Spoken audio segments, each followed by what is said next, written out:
The execution of Captain Vira Dane. The wind howled across the execution square of Caraxes.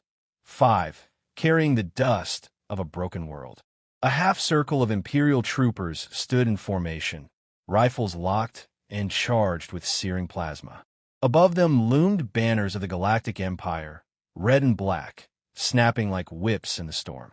In the center of the plaza, Captain Vira Dane knelt, bound in reinforced grav cuffs. Her once pristine combat armor was in tatters, the chest plate cracked, and her exposed skin scorched and bleeding. The left side of her face was marked with a deep, recent burn. The right eye flickered faintly with mechanical light. Commander Zarnal Voss stepped forward, armored boots clanking on the steel platform. He was tall and cold, a product of the Empire's brutal academy system, efficient, cruel, and unafraid to make examples. "This is what becomes of defiance," he announced to the watching crowd of colonists and soldiers. His voice echoed from the speaker drones hovering above. "This woman, this Terran traitor, waged sabotage across 6 systems. She incited rebellion. She assassinated our envoys. She is an enemy of peace." He turned to his soldiers. "Commence firing." There was no ceremony, no blindfold, just the crack of 20 plasma rifles discharging at once. The blast struck Vira's chest, arms, and torso, each shot sizzling against metal and flesh. Her body jerked. The crowd gasped.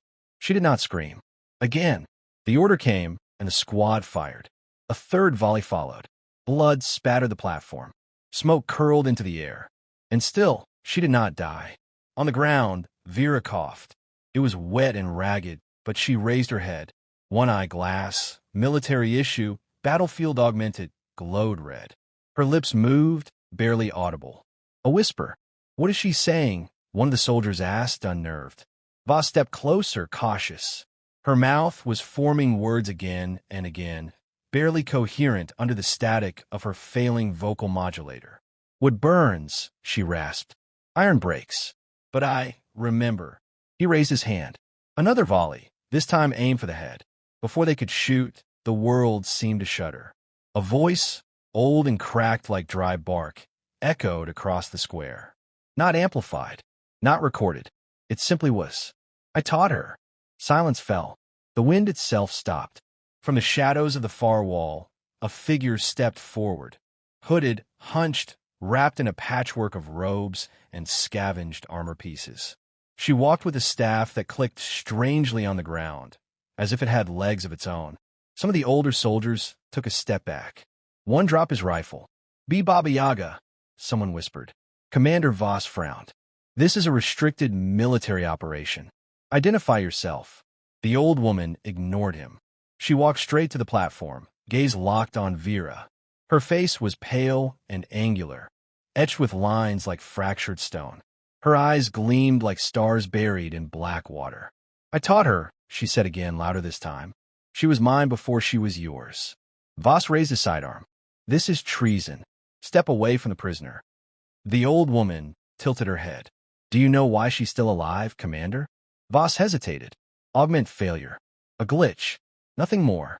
"No," she said, "because I taught her how to die slower than her enemies. I taught her how to use pain as a doorway. And I taught her how to wait." Behind them, the platform groaned. Vira stood. The cuffs dangled from her wrists, melted. Her arms shook, but her spine was straight. One eye was gone, but the other blazed, no longer human, no longer machine, but something in between. She whispered, "I remember everything." "Fire!" Voss shouted. Too late. The troopers raised their rifles, but Vira moved like a phantom, faster than any protocol. She lunged, her fist tearing through armor and bone. Plasma bolts flew wild. Screams rang out. As chaos erupted, Baba Yaga stood still, watching her pupil unleash vengeance. The last thing Voss saw before Vira reached him was the old woman smiling. An ancient, cruel, victorious thing. "She was mine," she whispered, "before the galaxy forgot what humans are. The Witch of the Waste." 60 years earlier, long before the fires of rebellion swept across the stars, there was only cold. A deeper cold than vacuum. the Siberian wastes back on old Earth. Snow fell like ash over a forgotten world. A young girl staggered through that snow, barely more than 13. Her name was Vira, and she'd been born in the ruins of Kaliningrad during the final planetary skirmishes between Earth's failing governments and the encroaching Galactic Empire. Her parents had died in one of the first orbital strikes. By the time she was found, frost had eaten her fingertips, and half her ribs showed through her skin. But she clutched a broken knife like a sword and looked death in the eye. She should have died. Instead, the witch took her in. The hideout was deep beneath the ice, hidden from satellites, buried in pre-collapsed tunnels lined with old-world steel and fusion batteries that hummed with stolen life. The woman who ran it never gave a name at first, but her followers called her many things. Baba Yaga, the Iron Crone, the Witch of the Waste. She was old, at least 90, but moved like a predator. Her left arm was entirely cybernetic, matte black with exposed gears. Her voice rasped like dry leaves, and her eyes were impossible. One blue, one glowing faint green from a forgotten implant. "This one has spite in her," she'd said when they laid Vira on the table. "Good. She'll need it." Vira woke days later, pain crawling through her veins as nanites stitched her frostbitten limbs and reinforced her bones with carbon fiber. The pain never fully left. It became her first lesson. "You will hurt," Baba Yaga said, standing over her, "because pain means the body is learning. You'll learn faster if you embrace it." And so the training began. Weapons, tactics, history, deception, anatomy, torture, resistance. Vira learned to shoot blindfolded, to crawl through irradiated tunnels, to disassemble and reprogram alien tech with bleeding hands. She was forced to survive days in sealed vacuum chambers with only her upgraded lungs and sheer will. Baba Yaga was relentless, but never cruel. Every scar Vira earned came with knowledge. The witch taught her the history of Earth's fall, not the sanitized story the surviving governments told, but the real one, how the Galactic Empire had seeded chaos, bribed leaders, unleashed engineered plagues, and then offered salvation in chains. "They didn't conquer Earth," she spat once. "They invited us to kneel, and our cowards obliged." But not Baba Yaga. She had been a general once, before her name was erased. A scientist, a saboteur, a ghost in the last wars. And she had one last mission, to make something the Empire couldn't kill. So she remade Vira, bone by bone, thought by thought. Not a machine, not a soldier, something older, a legend. On Vira's 16th birthday, Baba Yaga took her to a sealed chamber no one else was allowed to enter. Inside was a stasis vault the size of a coffin. She opened it and revealed a single object, a crystalline sphere embedded with a web of living neural code. "This," she said, "is a core from the Kashyap project. It learns. It protects. It remembers." She pressed the sphere into Vira's chest. It burrowed in like a living thing. "You'll hear voices," Baba Yaga warned. "Ignore none of them. One might be mine." Vira gasped. The pain was unlike any before. Not burning, not crushing, but like being rewritten. When it was over, she stood, taller, steadier, eyes sharper. And for the first time, she didn't feel afraid. Baba Yaga handed her a combat knife, hilt engraved with old Cyrillic. "Your past is dead," she said. "Your future belongs to war. You're not a girl anymore, Vira. You're a blade. You will cut until the stars remember Earth again." Vira nodded. "And you?" The witch grinned, metallic teeth flashing. "I am the forest. I am the flame behind you. When they burn you down, I'll be the voice they hear in the smoke." And then she said the words that would echo forever through Vira's blood. "I taught you. The war machine awakens." Smoke drifted in greasy ribbons across the ruined execution square. Corpses of Imperial soldiers lay scattered like discarded dolls, scorched armor still hissing from plasma discharge. The once proud banners of the Galactic Empire now fluttered in tatters, stained with blood and ash. At the center stood Vira Dane, half limp, body leaking coolant and blood in equal measure. Her limbs jittered as the neurocore rebooted her systems. Her vision flickered. Infrared, tactical overlays, old memories, all crashing together as reality stabilized. She was no longer just human. The core Baba Yaga implanted, once dormant, once passive, was now fully active. A sentient battlefield AI fused with her consciousness. She could feel it threading through her nerves, unlocking instincts she didn't know she had. Above, the Imperial base sirens wailed. Red emergency lights swept across the square. Reinforcements were on their way. Vira looked down at her hands. One was soaked in blood. The other, metallic, skeletal, fused from nanite reconstruction, flexed slowly, fingers adjusting with eerie precision. I should be dead. The thought surfaced, faint and mechanical. Another voice answered, hers, but not hers. You're not done.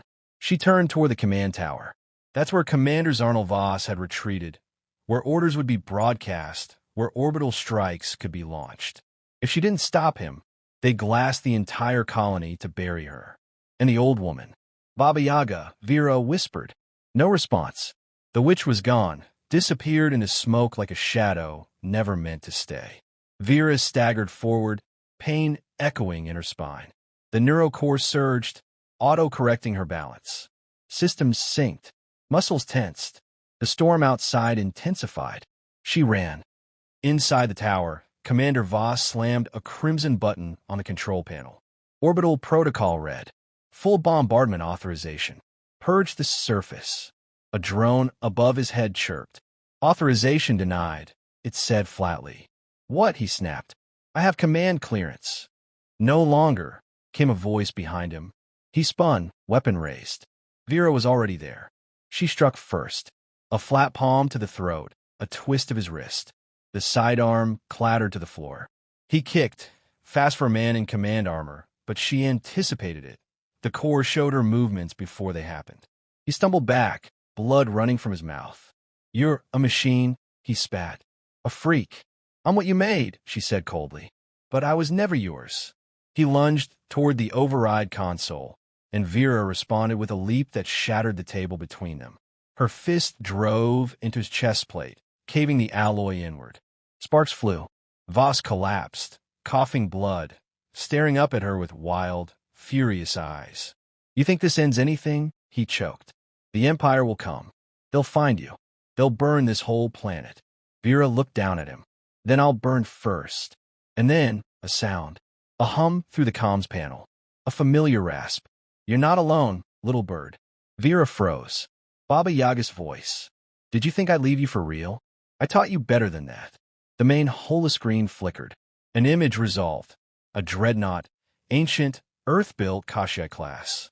Sleek, black, and ghost-silent in orbit. It had evaded every Imperial scan. It hadn't even appeared on radar. I never stopped watching, Baba Yaga said. I've waited years for this moment. For them to fear us again. The Dreadnought began to descend. Dropships launched in formation, each one carrying something impossible. Women, warriors, survivors, all augmented, all wearing the insignia of Earth, scorched and reborn. Voss looked up in disbelief. What is this? Vira smiled, eyes glowing. The forest is awake. She raised her hand. A signal passed from her implants to the command console. The base's defense grid reprogrammed. Targeting flipped. The Empire's reinforcements would find only fire waiting. Vira turned toward the holoscreen. Give me the ship. Baba Yaga chuckled. She's yours now. She's been waiting too. As her consciousness fused with the Kashii Dreadnought's interface, Vira felt herself becoming something more. Not just the weapon. Not just a student. She was the legacy. The square where she was supposed to die became a grave for the Empire. And in the stars above, humanity stirred. The stars remember Earth. The Kashii Dreadnought cut across the void like a scar. Sleek and ancient, it bore no identification, no transponder, no allegiance, except to a forgotten world and a forgotten name. Vira Dane stood on the bridge, silent. Around her, consoles flickered with archaic code, translating directly into her neural implants. She didn't need to speak. The ship was listening. She's ready, came Baba Yaga's voice, drifting through the comlink. She was built in the last century of Earth's resistance. They said she was haunted, that she fought without orders, that she remembered every war. Vira felt it too. The hum of the ship beneath her feet, the way the lights pulsed in rhythm with her heartbeat. "Where are they?" she asked. Before Baba Yaga could respond, the Kashii answered. A hologram flared in the center of the command pit. An Imperial fleet, 8 war cruisers, and 1 capital destroyer, approaching Caraxus, 5 from the far side of the system. Fast, fully armed. They sent a funeral procession, Vira muttered. "Let's bury it." On the planet below, survivors emerged from the rubble. The Empire's command tower was a ruin of fire and broken steel. The colonists who had lived under occupation, chained by ration codes, silenced by threat of execution, now gathered in disbelief. The red banners had fallen. Plasma turrets were silent. Among them stood the Iron Crone. Baba Yaga leaned on her staff, watching the sky. Her robes rippled with the wind. Around her, the soldiers she'd raised. The Daughters of the Ash stood armed and ready. Some still had the prison tattoos, the Empire branded on rebel flesh. Others bore scars from failed experiments, augment implants the Empire discarded. Now, those same failures stared skyward, waiting for the next fire to fall, and praying it would be theirs to give back. On the Kashii, the countdown had begun. Vira sat in the command chair, no longer a prisoner, no longer a weapon in someone else's hand. Her mind stretched through the Dreadnought's systems, targeting arrays, stealth drives, even the ancient gravity lances buried deep in the hull. The AI within the ship reached out to her. Its voice was genderless, low, weathered by time, confirming command override. Captain Vira Dane recognized, activating forgotten protocol, Terran Wrath. The stars above the fleet shimmered. The Kashii had decloaked. One of the Imperial warcruisers detected them too late. Its crew barely had time to scream before a lance of compressed gravity punched through its hull. The cruiser folded in half like paper. Debris scattered into the void. The rest of the fleet broke formation. "You're outnumbered 10-1, came a transmission. Male. Arrogant. Admiral Signer, a relic of Empire command, known for burning 3 colonies for non-compliance. "You should have stayed, Vira Dane," he sneered. "Your ship's a myth. Your cause is extinct." Vira didn't answer. The Kashii did. Its weapons fired again, this time in a sweeping arc that clipped the drive cores of 2 frigates and disabled a third. No wasted shots. No mercy. Inside the ship, Vira's body blurred with motion. Her neural uplink lit every synapse in her skull.